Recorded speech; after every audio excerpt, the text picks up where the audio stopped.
美国众议院议长佩洛西访问台湾，今日下午和总统蔡英文面会，总统赏伊大秀庆婚勋章，代表佩洛西对台湾有出色的贡献。I look forward to displaying this award in the Speaker's office. They're wearing it there, right?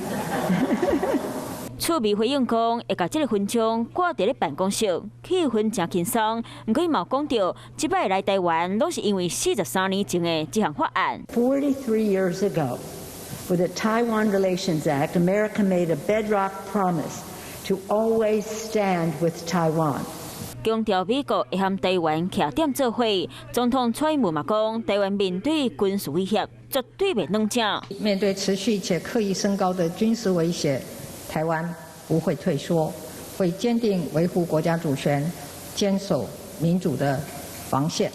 同时，也希望和全世界民主国家团结合作，共同维护民主的价值。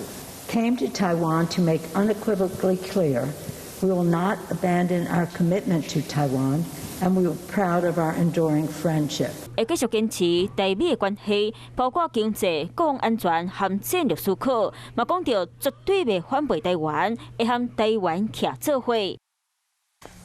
Hello， 大家好，我是乃瑜，要教给大家2个任务。第一个，华视新闻的脸书专页，你按赞了吗？